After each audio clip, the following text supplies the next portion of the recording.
ครูบาอาจารย์พระมหาเถรานุเถระท่านเจ้าคณะพระสังฆาธิการทุกรูปทุกตนขอความสุขความสวัสดีในธรรมะแห่งองค์สมเด็จพระสัมมาสัมพุทธเจ้าจงมีแก่บรรดาสาธุชนท่านผู้ฟังทุกท่านที่ได้มีโอกาสเปิดวิทยุรับฟังรายการเสียงธรรมก่อนรับตาตั้งสถานีวิทยุเพื่อการศึกษาพระพุทธศาสนาและวัฒนธรรม FM ความถี่ 104.50 เมกะเฮิรตซ์วัดฝ่ายหินตำบลสุเทพอำเภอเมืองจังหวัดเชียงใหม่เมตตาในท่านพระครูสมุวิสุวัตรวรกิโจท่านเจ้าอาวาสท่านผู้อำนวยการวิทยุแห่งนั้นถวายเวลาธรรมภาพพระมหาประสิทธมาภินันโทน้อมนำเอารายการนี้มาอุเอิญเจริญปรมาเป็นปฏิพรกับท่านสาธุชนคนดีทุกคนทุกท่านได้ยินได้ฟังกันเป็นประจำทุกเมื่อค่ำยามคืน 19:05 นาทีถึง 20 นาฬิกาโดยประมาณน้ำธรรมคำสอน 84,000 พระธรรมขันธ์ก็รังสรรค์เลือกสรรเอาสิ่งที่เป็นสาระอัตถประโยชน์เป็นมงคลแก่หูเมื่อเอาท่านทั้งหลายได้ยินได้ฟังแล้วน้ำธรรมคำสอนก็เป็นส่วนหนึ่งที่เป็นอาหารใจญาติโยมทั้งหลายได้มีพลังใจกำลังใจเดินทางชีวิตโดยมีหลักยึดหลักประพฤติเป็นลำดับไปค่ำยามแรงของวันนี้พร้อมแล้วจะได้นำพาญาติโยมกราบพระไหว้พระเป็นลำดับไปเนาะกราบหนึ่งกราบสองกราบสามกราบสี่กราบห้าอะลังสัมมาสัมพุทโธภควาพุทธังภควันตังอภิวาเทมิกราบ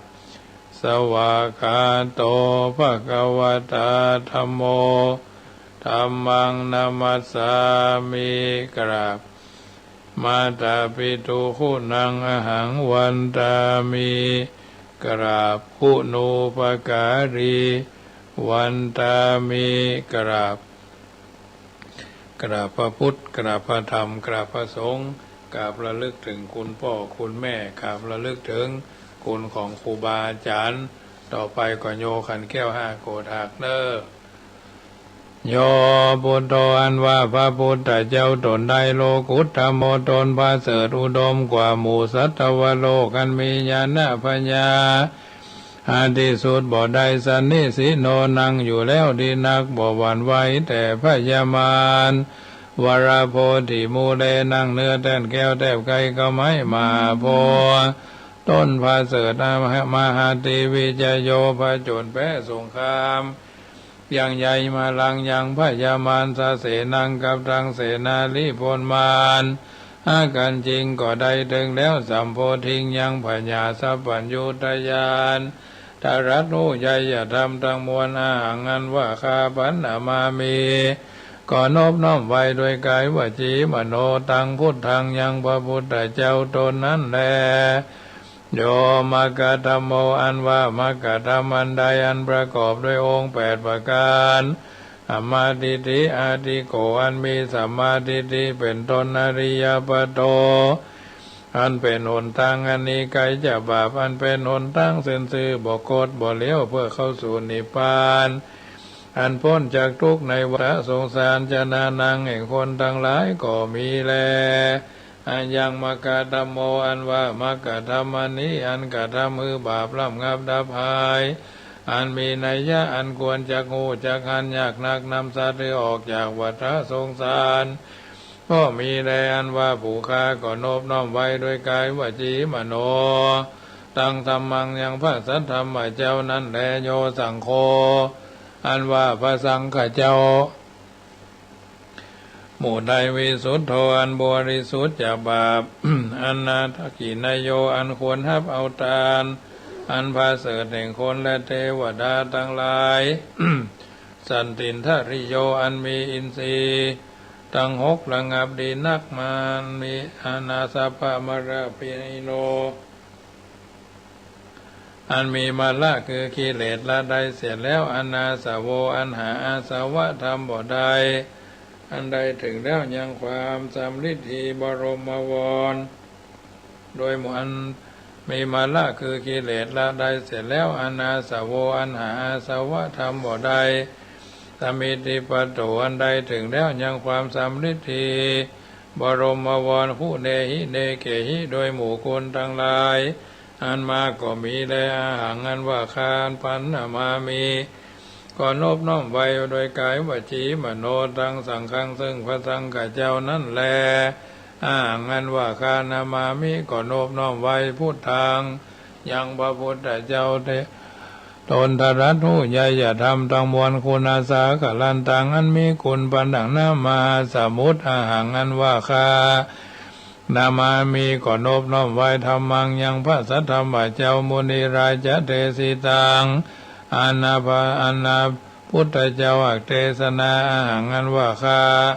นามามีก็นบน้อมไว้สังฆังยังพระสังฆเจ้ามุนีราชสาวกังอันเป็นลูกศิษย์ฟังคำสอนแห่งพระพุทธเจ้าอาหังอันว่าคานามามิก็นบน้อมไว้กรรมฐานะตายากาจะหรือยังครูบาอาจารย์เจ้าอันเป็น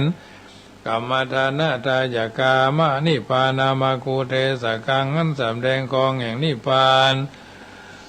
พุทธปูชาอันว่าขีญาได้ปูชายังพระพุทธเจ้ามหาเตจามีเตจาอนุภาวะอันมากธรรมปูชาอันว่าขีญาอันใดปูชายังพระสัทธรรมเจ้ามหาปัญญามีปัญญาอันมากสังฆปูชาอันว่าขีญาอันใดปูชายังพระสังฆเจ้ามหาโภคามีโภคาสัมปติเขาของอันมากโหติก็มีแลมะยังอันว่าผู้คาทั้งหลายละพระมามหาเสขอจุงจะได้ทัศนันจะยังขีญาณหันเมตตายะพุทธสะยังพระพุทธเจ้าเมตตายะอันจักมาเป็นพระพุทธเจ้าไปนาพุทโธอันว่าพระพุทธเจ้าเมตตาโยตนชื่อเมตตายะเทวปูจิโตอันคนและเทวดาทั้งหลายหาปูชานุปัจจโตบอกเกิดมาเถื่อยาวะตราบใดมายังอันว่าผู้คาทั้งหลายสังสารันโตปิแม่นต้วนเทียวไปมาคือตายแล้วเกิดเอากำเนิดหลายทีสังสารเลในวัฏสงสารมกะมามหาเสขอจุงจะได้ถึงคือว่าขอจะได้เกิดอบายเยในอบายทุกขติคือนรกเป็นเปรตเป็นสัตว์เดรัจฉานตราบใดอิมินาตุปะบุภาราชาการวะกัมเมนาโดยกรรมอันใดปูชาการวะโดยธูปโดยเทียนเข้าตอกดอกไม้อันนี้เตนิปานาปัจจโยจงเป็นปัจจัยกำจูให้ได้นิพพานโอตุจงมี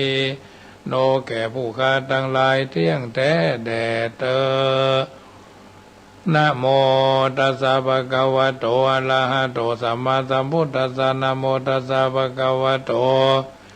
อะระหะโตสัมมาสัมพุทธัสสะนะโมตัสสะภะคะวะโตอะระหะโตสัมมาสัมพุทธัสสะพุทธังสารนังกัจฉามิธัมมังสารนัง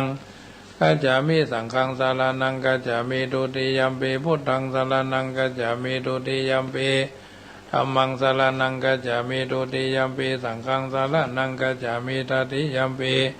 พุทธังสารนังกัจฉามิตติยัมปิธัมมังสารนังกัจฉามิตติยัมปิสังฆังสารนังกัจฉามิสารนังกัมมานังพุทโธสัพพัญญูทายโนธัมโมโรกุตโรนาวาสังโฆมัคคะปะละโตจาอิเจตังรัตนัตยังเอตัสสะอนุภาเวนะสัพพะอันตรายโยวินาสันตุโนติปิโสภะคะวะยัสสานุสารเนนะปิอันตาลิเกปิปานิโนปฏิธรรมติฆาฉันติภูมิยาสัพพตาสัพพุปัตตวาชรัมหายะขาโจลาภิสัมภวะขนานานาจามุตตานังปริตันตัมภนามาเอวเมสุตังเอกังสามัญญังภะคะวาสาวัตถิยังวิหารติเจตวันเนอนาถา บินทิกัสสะอาลาเมตระโขภควาภิกขุอามันติสิภิกขโวติภัตันติติเตภิกขุภควโตปัจจสุสุงภควาเอตตะโวจาภูตาภูปังภิกขเวเทวสุรสังฆโมสมุปยุนลาโหอาโหสิอาตาโขภิกขเวสโกเทวนามินโทอาสากโกเทวานามินโทตาวะอาตาเทวานามินโทเทเวตาวะติงเสอามันติสีสัจเจมาลิสาเทวานังสังฆามาคาตานังอุปัจจยาพยังวาจัมพิทัตถังวโรมาหังโสวาโสมะเมวะทัสสะมิสามาเยอนุอัฏฐจักขังอุโลกายธรรมามังหิโวทัจจักขังอุโลกายตังยัมภวิสติพยังวาจัมพิทัตถังวโรมาหังโสวาโสปะหิเยสติโนเจเมทัจจักขังอุโลกายาตาปัฏฐปัจจปฏิสเดวราชสัตจักขังอุโลกายธาปัจจปฏิสหิโวเดวราชสัตจักขังอุโลกายาทังสัมภวิสติ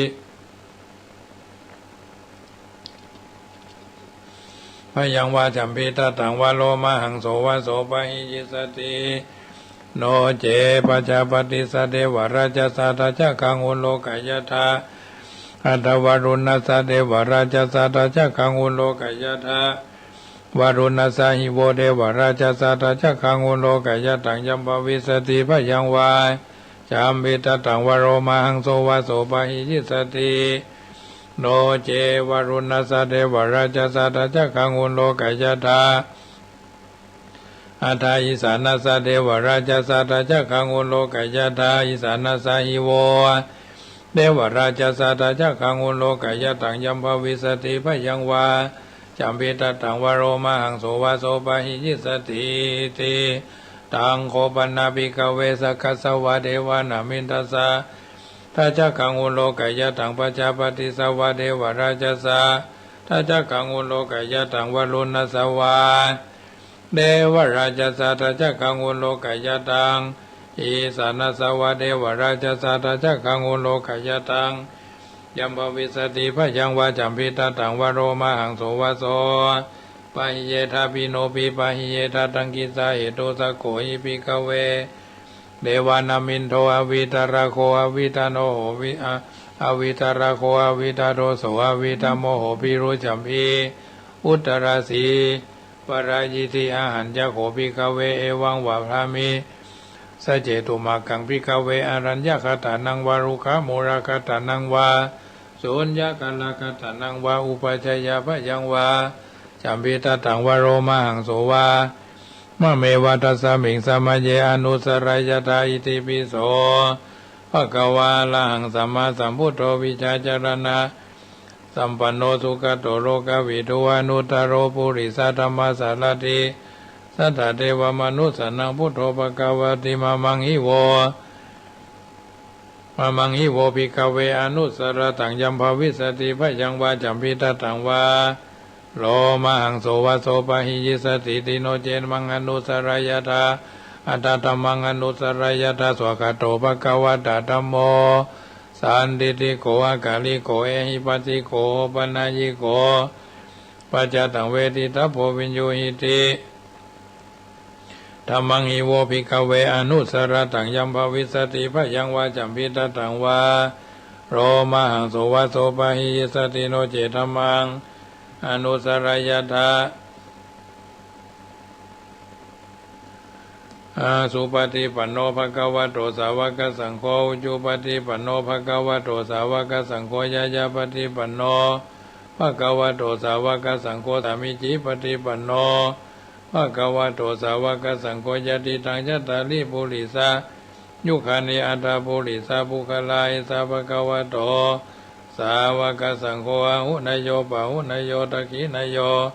อัญชลีกลานิโยอนุตตรังปุญญเขตังโลกัสสติสังฆังอิโวภิกขเวอนุสรตังยัมภวิสติพยังวาจัมพิทัตถังวโรมาหังโสวาโสปะหิยิสติตังกิสาเหโตตถาคโตหิภิกขเวอะระหังสัมมาสัมพุทโธวิตระโควิตาโตโสวิตาโมโหอภิรุอาจัมพีอนุตตรสีอปาริจิอิตามโวจาภควา อิทังวัตวนาสุขโตอัตถปรังเอตตะโวจัสสะอารัญเยลูกขามูเรวะสุญญาคาเลวะภิกขโวอนุสเรธาสัมพุทธังพยังตุมากาโนสิยาโนเจพุทธังสรายธาโรกาเจตังนาราสัพพังอัตตมังสรายธานิยานิกังสุเตสิตังโนเจธรรมังสรายธานิยานิกังสุเตสิตังอัตตสังฆัง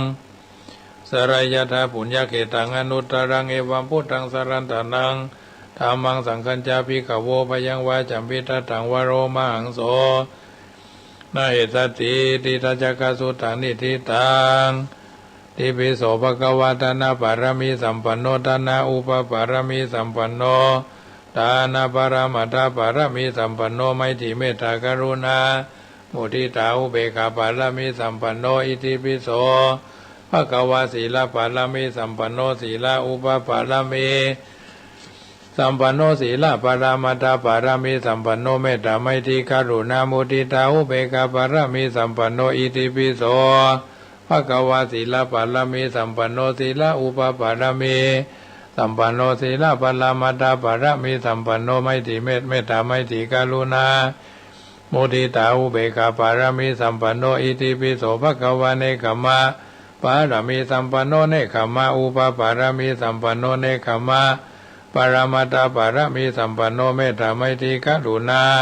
มุทิตาอุเบกขาปารมีสัมปันโนอิติปิโสภควาปัญญาปารมีสัมปันโนปัญญาอุปปารมีสัมปันโนปัญญาปารามัตถปารมีสัมปันโนเมตตาไมตรีกรุณามุทิตาอุเบกขาปารมีสัมปันโนอิติปิโสภควาวิริยะปารมีสัมปันโนวิริยะอุปปารมีสัมปันโนวิริยะปรามัตถปารมีสัมปันโนเมตตาไมตรีกรุณามุทิตาอุเบกขาปารมีสัมปันโนอิติปิโสภควาขันติปารมีสัมปันโนขันติอุปปารมีสัมปันโนขันติปรามัตถปารมีสัมปันโนเมตตาไมตรีกรุณามุทิตาอุเบกขาปารมีสัมปันโนอิติปิโสภควาสัจจะปารมีสัมปันโนสัจจะอุปปารมีสัมปันโนสัจจะปรามัตถปารมีสัมปันโนเมตตาไมตรีกรุณามุทิตาอุเบกขาปารมีสัมปันโนอิติปิโสภควาอธิฐานะปารมีสัมปันโนอธิฐานะอุปปารมีสัมปันโนอธิฐานะปรามัตถปารมีสัมปันโนเมตตาไมตรีกรุณามุทิตาอุเบกขาปารมีสัมปันโนเมตตาไมตรีกรุณามุทิตาอุเบกขาปารมีสัมปันโนอิติปิโสภควาอุเบกขาปารมีสัมปันโนอุเบกขาอุปปารมีสัมปันโนอุเบกขาปรามัตถปารมีสัมปันโนเมตตาไมตรีกรุณามุทิตาอุเบกขาปารมีสัมปันโนอิติปิโสภควาสัจจะปารมีสัมปันโนสัจจะอุปปารมีสัมปันโนสัจจะปรามัตถปารมีสัมปันโนเมตตาไมตรีกรุณามุทิตาอุเบกขาปารมีสัมปันโนอิติปิโสภควาอธิฐานะปารมีสัมปันโนอธิฐานะอุปปารมีสัมปันโนอธิฐานะปรมัตถปารมีสัมปันโนเมตตาไมตรีกรุณามุทิตาอุเบกขาปารมีสัมปันโนอิติปิโสภควาเมตตาปารมีสัมปันโนเมตตาอุปปารมีสัมปันโนเมตตาปรมัตถปารมีสัมปันโนเมตตาไมตรีกรุณามุทิตาอุเบกขาปารมีสัมปันโนอิติปิโสภควาอุเบกขาปารมีสัมปันโนอุเบกขาอุปปารมีสัมปันโนอุเบกขาปรามัตถปารมีสัมปันโนเมตตาไมตรีกรุณามุทิตาอุเบกขาปารมีสัมปันโนอิติปิโสภควาทัสสะปารมีสัมปันโนทัสสะอุปปารมีสัมปันโนทัสสะปรามัตถปารมีสัมปันโนโสภควา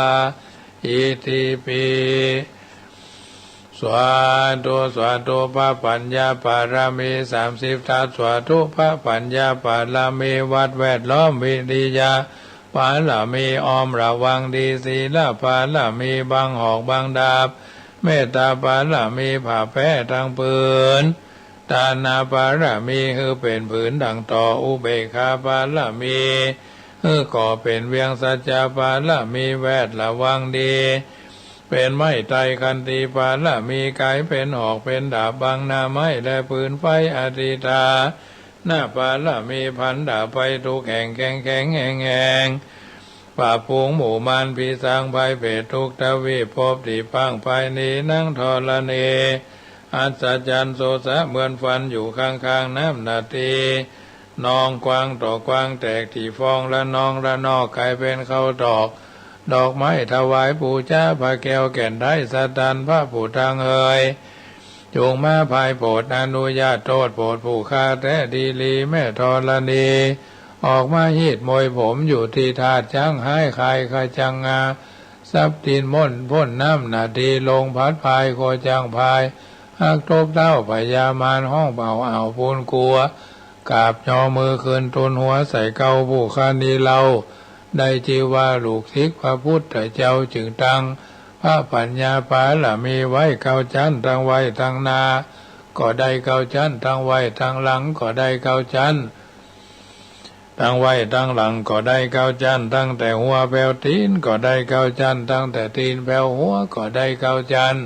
แสนว่าลูกผืนชักมาเสมอมวลโซนแสนหาก็บ่มีมาจักไก่ใดข้าพระเจ้าเลยได้จีว่าพุทธกุณังธรรมะกุณังสังฆะกุณังพุทธอินตาธรรมะอินตาสังฆะอินตาอัสสาหับแม่ธรณีผู้อยู่เหนือน้ำผู้อยู่กำแผ่นดินกันคาใดระลึกเกิดถึงตึงหาคุณพ่อคุณแม่คุณครูบาอาจารย์คุณบาแก้วเจ้าทั้งสามประการคือคุณพระพุทธคุณพระธรรมคุณพระสงฆ์คุณแดดคุณฝนคุณน้ำคุณลมคุณไฟคุณกุศลเจ้าก็ดีคุณนางอุตราเจ้าก็ดีคุณพระปัจเจกเจ้าก็ดีคุณพระตนเมตตาภาวนาเจ้าก็ดีจุงมาสัมพิทักษ์รักษาคุ้มครองตั้งกำนาและกำหลังยังตนตัวแห่งผู้ฆ่าตั้งแต่ที่คากาละยามนี้วันนี้ค่ำคืนนี้และต่อไปนี้จิมแดดพุทโธพุทธังหักษาธัมโมธัมมังหักษาสังโฆสังฆังหักษาพุทโธพุทธังอรหังธัมโมธัมมังอรหังสังโฆสังฆังอรหังพุทโธพุทธังกันหะธัมโมธัมมังกันหะสังโฆสังฆังกันหะอายุวันโนสุขังปาลังเอาละญาติโยมท่านสาธุชนคนดีทุกคนทุกท่านได้ยินได้ฟังการสังวาสสวดที่ยายพุทธคุณธรรมคุณสังฆคุณเรียบร้อยต่อไปก็เป็นธรรมบรรยายจะได้อู้ธรรมะให้ญาติโยมได้ฟังเรื่องความไม่ประมาทแห่งชีวิตเพราะชีวิตไม่ประมาทชีวิตไม่ประมาทเป็นจะใดก็ตั้งใจฟังการเป็นลำดับลำดาไปเพราะฉะนั้นพระพุทธเจ้าทรงตรัสสอนพุทธบริษัทดำรงคงตัวอยู่ด้วยความไม่ประมาทตระหนักนึกถึงการเวลาอยู่เสมอว่าวันคืนผ่านไปชีวิตและอายุเอาท่านทั้งหลายก็ผ่านไปเป็นวันจากเจ้าเป็นควายจากควายเป็นเตี้ยงจากเตี้ยงเป็นบ่ายจากบ่ายเป็นแรงจากแรงเป็นค่ำจากค่ำเป็นดึกดึงกึ่งคืนเสี่ยงไปตามวันเวลาจะได้รีบขวนขวายประกอบแต่คุณงามความดีละทิ้งสิ่งที่มันบ่เป็นประโยชน์เอาสิ่งที่มันเป็นประโยชน์ตัวตนและท่านทั้งหลายแถมอย่างหนึ่งที่ว่าได้เป็นผู้ดำรงมั่นอยู่ในความไม่ประมาทความประมาทคือการปราศจากสติคือการปล่อยสติบัดลงข้องข้างความเผลอเอาทำพูดคิดอย่างลงไปโดยบ่มีสติเข้าไปกำกับว่าเอากำลังทำกำลังอู้กำลังกึดอยู่เนี้ยแต่กับทำกับอู้กับกึดไปตามอารมณ์หรือความเข้าใจผิดเมื่อเป็นแบบนี้การทำการอู้การคิดนั่นจักบ่ผิดอย่างใดได้แม้จะถูกก็เป็นส่วนน้อยมีพิษเป็นส่วนนักการที่จะหลีกความผิดพลาดพลั้งได้นั่นต้องอาศัยความบ่ประมาทจะทำจะอู้จะกึดหยังบ่ทำไปด้วยอารมณ์ร้ายต้องทำไปได้ในเมื่ออารมณ์ดีและต้องมีสติกำกับอยู่เสมอต้องนึกกึดให้ดีก่อนแล้วจึงทำจึงอู้จึงกึดอย่างนี้จึงจะบ่ผิด ในเวลาที่มีอารมณ์ร้ายต้องพักการทำการการคิดไว้ชั่วคราวก่อนอย่าใจร้อนเร่งด่วนทำลงไปในขณะนั้นแม้จะช้าไปพ้องแต่หวังผลดีแน่นอนก็ยังดีกว่าสำเร็จเร็วแต่เสียผลคนเราทุกคนต่างก็หวังผลที่ดีด้วยกันทั้งนั้นเมื่อเป็นเช่นนี้ก็อย่าประมาทอย่าเผลอสติเพราะสติที่นี่แหละเป็นจักได้ช่วยรักษาตัวเฮาตลอดไปความประมาทจัดเป็นธรรมอันประเสริฐหลักธรรมคำสอนที่ทั้งหลายของพระพุทธเจ้าย่อให้สั้นลงได้ในความประมาทนี่เองความประมาทจึงเป็นที่นิยมยกย่องของปราชญ์ทั้งหลายดังคำพระบาลีกล่าวว่าประมาทโทมัจจุโนปทังความประมาทเป็นทางแห่งความตายเยปมัตตายถามัตตาคนผู้ประมาทย่อมเป็นเหมือนคนที่ตายแล้วท่านกล่าวเป็นคำกรว่าอันอปมาทะปราชญ์ชมนิยมนักว่าเป็นมรรคคันไรอันใหญ่หลวงให้ประชาสาธุชนคนทั้งปวงพ้นจากบ่วงตัณหาสิ้นราคีพระพุทธเจ้าทรงสอนให้ดำเนินชีวิตอย่างชาญฉลาดโดยให้เป็นผู้ไม่ประมาทในฐานะสี่1ไม่ประมาทในเวลา2ไม่ประมาทในวัย3ไม่ประมาทในการงาน4ไม่ประมาทในชีวิตจะได้หู้ไปตามลำดับ1ไม่ประมาทในเวลาเดี๋ยวนี้ทุ่มกับ36 นาทีแล้วเฮาก็บ่ประมาทเวลาตั้งใจฟังตั้งใจจำตั้งใจนำไปประพฤติปฏิบัติในอาถสาระธรรมคำสอนบ่ปล่อยเวลาทุกเวลาและนาทีวินาทีให้ล่วงเลยไป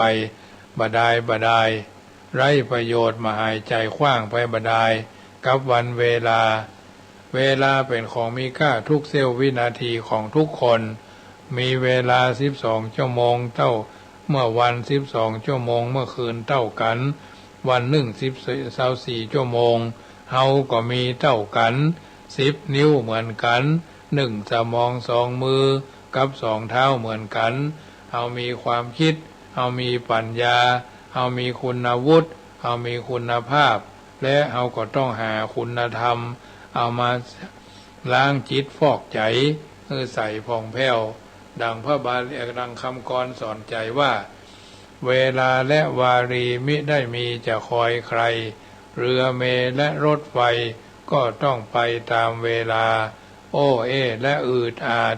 มักจะพลาดปรารถนาพลาดแล้วจะโศกาอนิจจาเราช้าไปดังนั้นท่านผู้รู้จึงเปรียบการเวลาไว้ว่าเหมือนยักษ์แห่วกินสรรพสัตว์ทั่วปัทภี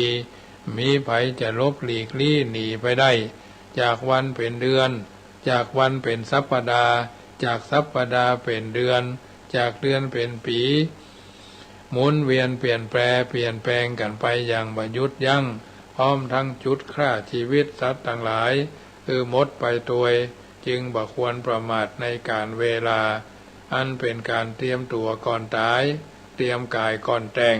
เตรียมน้ำไว้ก่อนแล้งเตรียมแบงไว้ก่อนเดินทางโดยให้รีบสร้างคุณงามความดีก่อนที่การเวลาจะชุดฆ่าชีวิตสูญเสี่ยงไปเสียก่อนขอจงตั้งสังวรว่าเตรียมทางสร้างทางชอบไว้หวังกุศลตัวสุขส่งเสริมผลเพิ่มให้ก่อนวันมฤตยูดลพระเดชชีพเทวนาตายพรากจากโลกได้สถิตได้แดนเกษม ประการต่อมาชีวิตของผู้บ่ประมาทเป็นจะใดท่านก็กล่าวว่าไม่ประมาทในวัยรู้จักประกอบกิจการให้เหมาะกับวัยของตนวัยอนุบาลวัยประถมวัยมัธยมวัยอุดมศึกษาท่านกล่าวว่าวัยต้นให้มุ่งมั่นการศึกษาความรู้ใส่ตัวให้มากวัยกลางคนให้มุ่งมั่นประกอบกิจการงานสร้างหลักฐานสารนักแต่งหลักธรรมปักฐานสร้างฐานะ ครอบครัวให้สุขสบายวัยสุดท้ายมุ่งมั่นในการบุญการกุศลเพื่อจะได้เป็นเสบียงเดินทางไปในปรโลกเบื้องหน้าปฐมวัยศึกษาวิชาการมัชฌิมวัยสร้างหลักฐานครอบครัวปัจฉิมวัยเตรียมตัวเพื่อลาโลกดังคำกล่าวว่าปางน้อยสำเนียกรู้เรียนคุณครั้นใหญ่ย่อมหาทุนทรัพย์ไว้เมื่อกลางแก่แสวงบุญทำชอบยามง่อมทำใดได้แต่ร้วนอนิจจังการที่พระพุทธเจ้าทรงสอนพุทธบริษัทบ่ฮือประมาทในวัยนั้นก็เพื่อจะรู้ถึงความจริงที่ว่าเราต้องแก่ต้องตายเพื่อจะได้บ่ประมาทในการเดินทางชีวิตตอนยังหนุ่มยังสาวความแก่ความตายยังมาบ่ถึงยังมีเวลาแถมมากยังบ่เป็นหยังเหี่ยวดีกว่าม่วนงันสันเล่าดีกว่าสร้างบุญทำกุศลบ่ทำเตื้อเอาไว้ก่อนปล่อยเท่าแถมน้อยก่อนปล่อยเอาไว้เมื่อข้าวแก่ข้าวเท่าจึงค่อยทำบุญสร้างกุศลคุณงามความดีก็ได้นั่นภาพลวงแต่ความจริงบางเตื้อบางคนม่วนงันสันเล่าสนุกสนานตื่นเต้นว่ากี่ปีก็ไม่อันเป็นไปเสียแล้วหรือบางคนเมื่อยังบัดสบายเมื่อยังลำบากเสาะหากะขินกะทานกะบุญกะกุศลพอได้จนนั่นจนนี้พอมีสตางค์น้อยก็เอวแหวงดีดควิดสลิดปิดป้างเนี่ยก็บ่เตื้อบ่เคยแต่งก็แต่งบ่เคยเอวก็เอวบ่เคยเล่นก็เล่นบ่เคยไปตั้งนั่งครับนั่งบาก็ไปบางทีบางครั้งเสี่ยงโจกได้หันมาได้นี่มาเงินเดือนออกโอ้ถึงมาอยู่บ้านอยู่จองปิกบ้านดึกดึงเกิงคืนก็บ่นึกถึงเวลาบ่มีเนาะยามบ่มีไผถึงตามไฟส่องต้องแม้ไปหาพี่หาน้องก็ยังดูถูกดูแคลนพอได้สตางค์มาบอกว่าสิ้นปีต้นปีหรือถูกหันถูกนี่ได้มรดกตกทอดได้สมบัติพ่อผัวแม่ผัวได้สมบัติพ่อเมียแม่เมียผัวตายละเมียตายละเหลือเงินเท่านั้นเท่านี้แทนที่จะเก็บไว้กินไว้ทานไว้สร้างสมภารไปทางหน้าก็มันเนี่ยละเอวเสาะเปื้อนโจรเปื้อนชวนฝูงมากินบางทีบางครั้งมีโจกจากการเสี่ยง2 ตัว 3 ตัวเอาละห้องกันมากินถูกรางวัลที่1พ่องถูกสลากลอตเตอรี่สลากกินแบ่งรัฐบาลพ่องนี่นะอดถ้ามันถึงกินประทานอย่างละเวลานึกถึงเวลามันบ่มีญาติโยมเอ๋ยหมาก็บ่าเห่าแมวก็บ่าคางนกหนูปูปลาก็ตึงพอหน้าพี่น้องตึงพอหน้าทำก่อนแหละ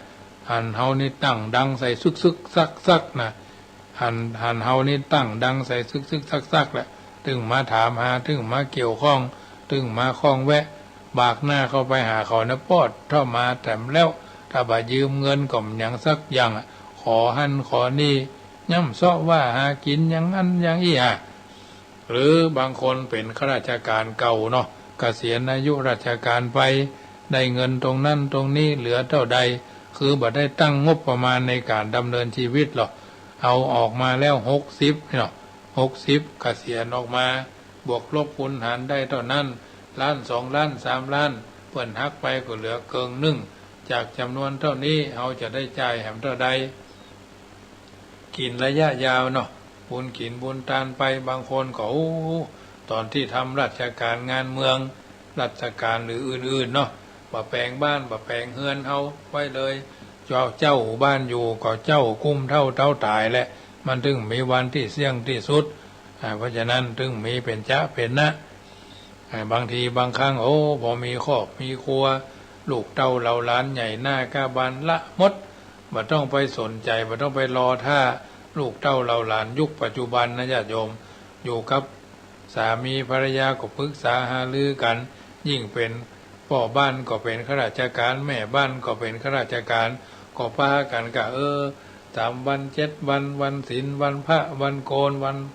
นโกนวันศีลก็พากันไปไหว้พระสวดมนต์ ไปพักไปนอนกันที่วัดไปประพฤติวัดปฏิบัติธรรม7 วันก็ไปแค่2 วันเนาะวัดเยอะแยะในหลับปูนเชียงใหม่วัดที่เพิ่นมีครูบาอาจารย์วัดที่มีกฎมีเกณฑ์มีระบบมีระเบียบเป็นจ๊ะเป็นนะเป็นแท้เป็นว่ามีครูบาอาจารย์ก็ทำตามระบบครูบาอาจารย์ไปเปิดห้องว่าไปสลายไขมันเนาะวัดที่เพิ่นมีสำนักปฏิบัติธรรมเช่นวัดลำเปิงตะโพธารามกาวัดพระธาตุเจ้าสลีจอมทองกายเนาะที่เพิ่นมีสำนักปฏิบัติธรรมเอาก็ไปหาครูบาอาจารย์ที่เพิ่นสอบอารมณ์รักชอบเกลียดชังโลภโกรธหลงเนาะมันเป็นสิ่งที่ซ่องสุมเผาในสวงเฮาตลอดเวลา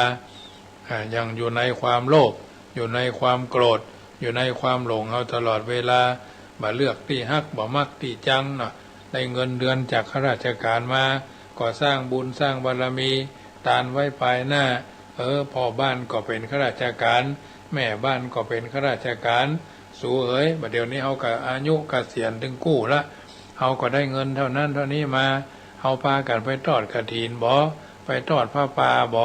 วัดที่ไกลๆวัดบ้านเฮาก็เจริญก้าวหน้าไปละไปทอดวัดที่ไกลๆเอาเงินจากภาษีอากรแผ่นดินน่ะที่เฮาได้ทำงานราชการแผ่นดินปีนี้พ่อบ้านเป็นเจ้าภาพไปรับเป็นเจ้าภาพก็30,000 50,000ไปทางหน้าดอกมันก็ถึงมีเพื่อนหรอกเอามีเพื่อนเดียวเซียวฮักกันก็พากันมาเอาเหี่ยใหม่ๆเนี่ยเมินไปมันจ้างจางเหมือนผ้าเสื้อผ้าอาภรณ์เอาซื้อมาใส่ใหม่ก็สีสดสวยสดใสเอาไปเอามาซักพ่องรีดพ่องตากแดดพ่องสีแดดก็เลียสีไปมันก็จืดก็จางก็ห่างก็หายก็ห่างก็เหยไปเหมือนรถยานยนต์พาหนะใส่น้ำมันเนาะถ้าเราบอกไปไหนน้ำมันก็ระเหยนะอันนี้เป็นต้นปีนี้พ่อมันทานกฐินปีหน้าเฮาแม่มันจะทาน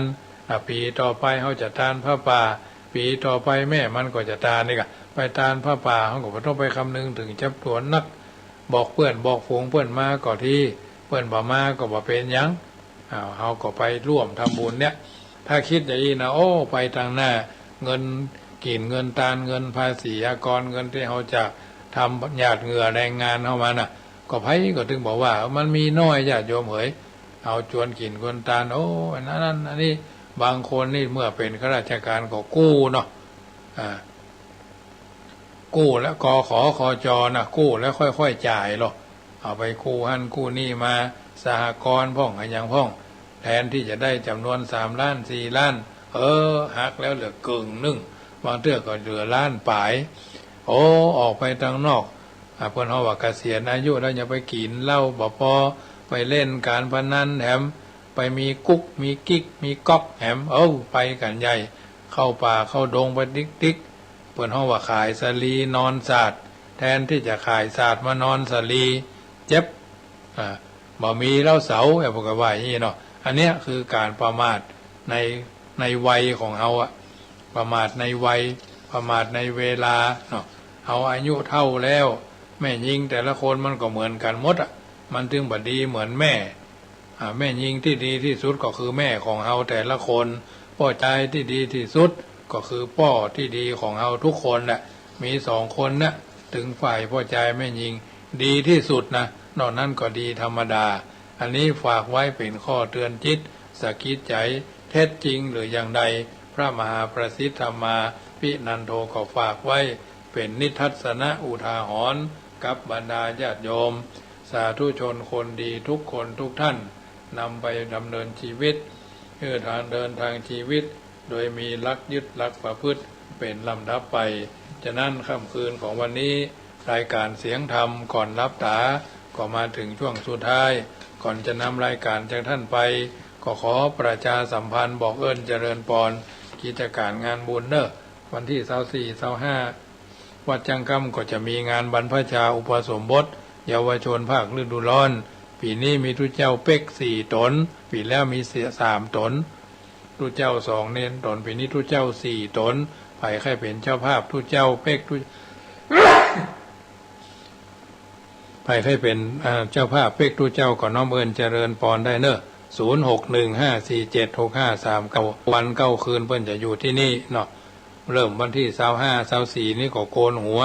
25กี่เข้าง่ายแล้วก็ห้องขวัญนาคทำขวัญนาคกี่เข้าตอนแล้วก็บรรพชาอุปสมบทถือว่าได้สร้างศาสนทายาทเป็นปีที่17ในรัชกาลที่เป็นปีที่3ในรัชกาลปัจจุบันเป็นปีที่15ในรัชกาลที่9เนาะญาติโยมอันนี้ก็ถือว่าเป็นงานส่งเสริมศาสนทายาทส่วนงานทำบุญทอดผ้าป่าสมทบทุนจัดซื้อโรงเย็นและราชรถปะผุเคราะห์พ่นสีรถที่จะได้บรรทุกยานห้องเย็นไว้ก็มูลค่าก็ร่วม6-7 หมื่นเนาะถึง2รายการนี้ก็150,000 บาทไปจะเป็นเจ้าภาพโรงเย็นก็ร่วมกันเนอะแก่นละ65,000หรือ70,000โดยประมาณเป็นกองบุญเอาไว้ครั้งที่1ก็ทอดผ้าป่า13 เมษาถ้าว่ายังมันมากุ้มบปอก็ปุ้นครั้งที่2ก็31 สิงหาอันนี้เป็นงานทำบุญอายุก็จะสะเดาะเคราะห์เลาะนามปีนี้อาตมาภาพก็อายุ59ปีหน้าก็แซยิด60แล้วมาถึงวันนี้ภูมิใจดีใจเต็มใจ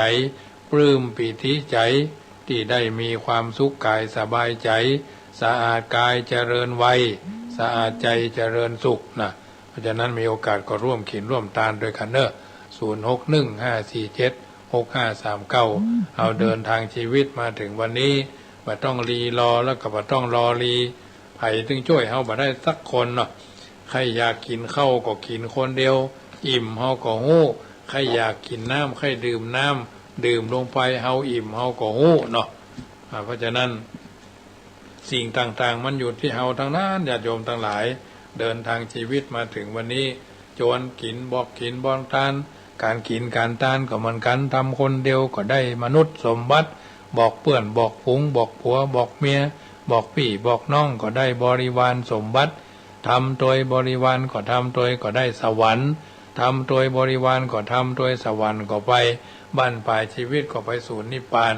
บ่ห่วงข้องอะไรใฝ่หาแหมแล้วญาติโยมโลกนี้อยู่เพื่อจะไปโลกหน้าไปเพื่อจะอยู่ฉะนั้นมีโอกาสก็ร่วมบุญร่วมกุศลกัน24 บวชภาคฤดูร้อน13 เมษาทอดผ้าป่าสมทบทุนจัดซื้อโรงเย็นเป็นห้องสุดท้ายของชายหญิงเป็นราชรถคันสุดท้ายของชายหญิงกันทั่วหน้า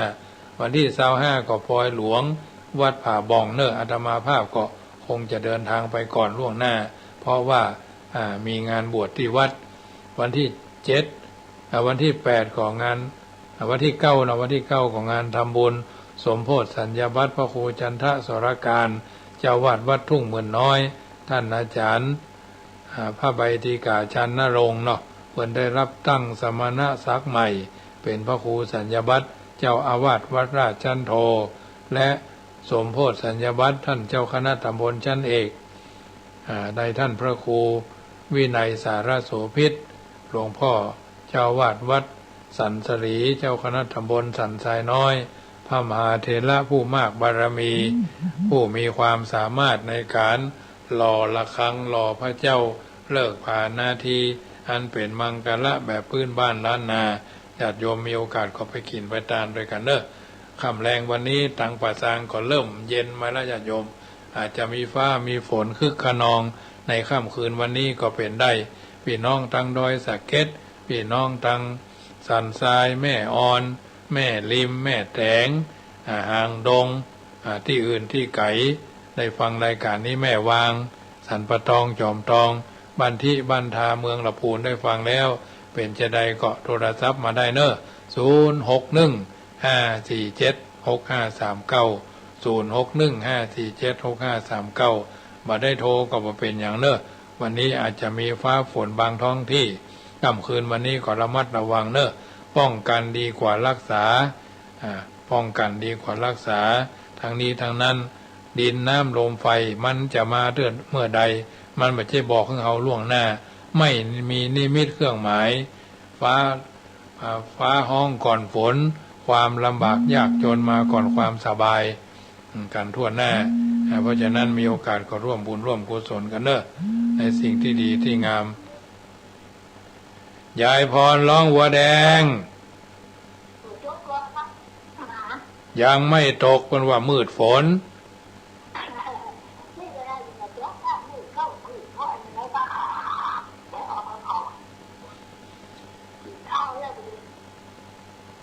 กินข้าวฟังธรรมโดยไม่รู้เรื่องว่ะ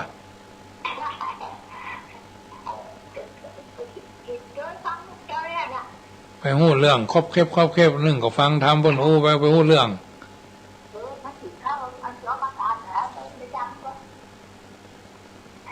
เดี๋ยวกินข้าวก็กินหีบน้ำแกงก็หีบแหละ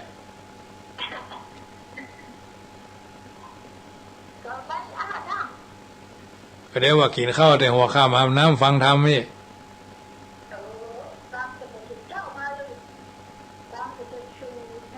เข้าก็ดีกินฟังธรรมก็ดีฟังถ้าจะม่วนได้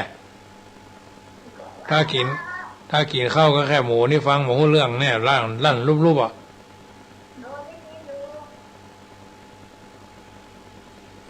มืดฝนมามีกันนะพุ่นอ่ะข้ออยู่บ้านวันค่ำ